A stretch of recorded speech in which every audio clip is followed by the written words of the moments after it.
Magandang umaga po sa inyo lahat. Walang ilaw. Ito po ang ating niluluto. Magluluto po tayo ngayon ng buttered shrimp para sa ating tanghalian. Una po yan, tunawin po natin ang ating butter para po sa ating gagawin buttered shrimp. Ayan po.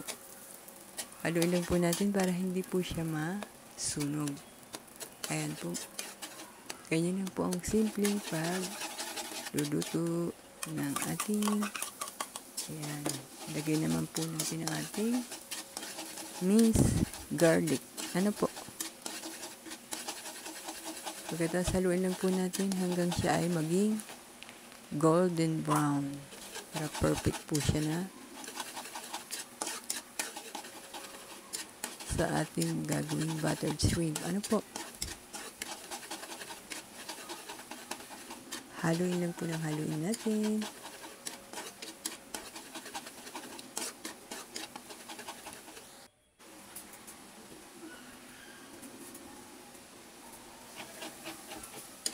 Ayan, huwag po natin titigilan ng paghahalo nito hanggang siya po ay maging golden brown. Ayan. Ganyan lamang po.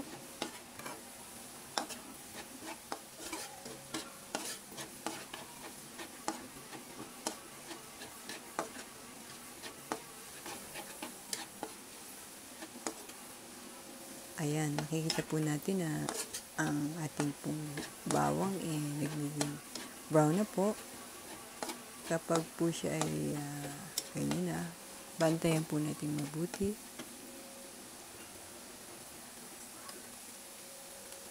Ito po, golden brown na po siya. Ilagay na po natin ang ating hipon.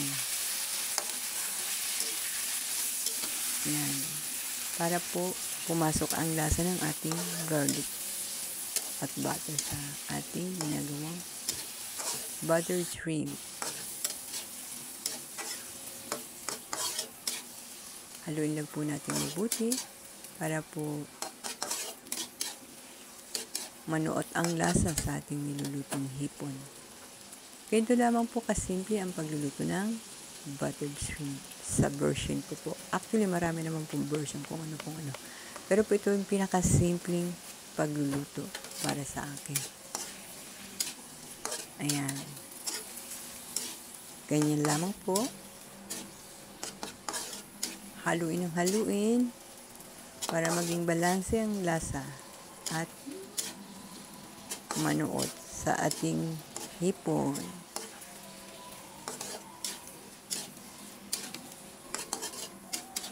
At ang aroma po ay maaamoy natin. Sobrang bango po ng ating nilulutong hipon.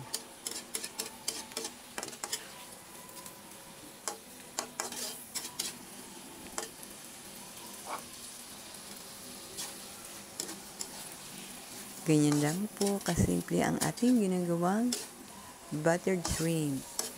At mayroon na po tayong magiging ulam para sa ating tanghalian o dinner. Pwede po siya sa dinner or lunch. Yan. Tuloy-tuloy lang po ang ating paghalo. At sobrang sarap po nito. Simpleng luto po, pero masasarapan po tayo. At kahit po sa ating mga bisita, pwede rin po natin itong ihain sa kanila. Mabilis lang po lutuin at simpleng mga ingredients lang po ang kinakailangan. Ayan po. Tingnan po natin. At so, naninikit na po sa ating hipon ang ating minced garlic.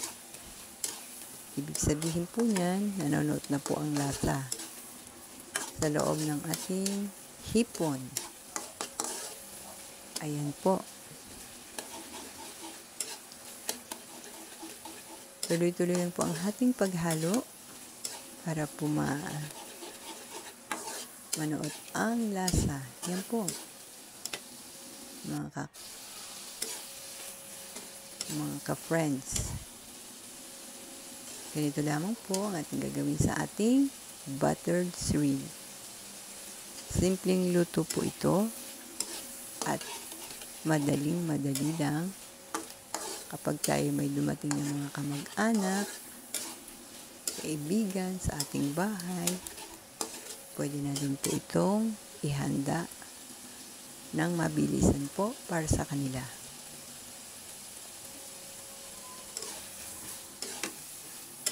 Simmer nga po pala ang ating apoy para po hindi siya masunog. Yan po importante. At heto po, malapit na po siyang maluto. Simpleng luto lang po ito. Pero sobrang masustansya po at masarap. Tapos samahan po natin kung anong gulay kung gusto natin.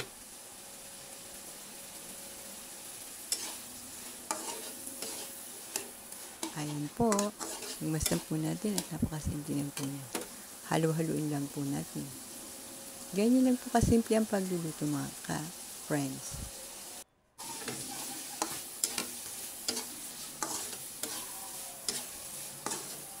Halo lang po ng halo para maging balanse ang pagkaluto nito. At ayan po, malapit na po siyang maluto. Lagyan po natin ng konting spring onion para po magkaroon siya ng color. Ayan po. At saka yung aroma po ng ating onion spring or spring onion po ay nagbibigay po ng sarap. Ayan po. Sa ating niluluto. Ayan po. Kumain na po tayo. At maraming po salamat sa inyong panonood. Thank you for watching my video. Please like, share, and subscribe.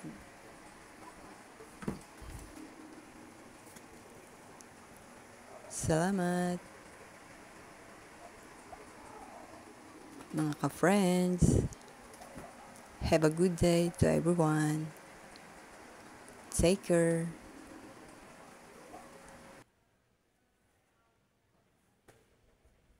Thank you.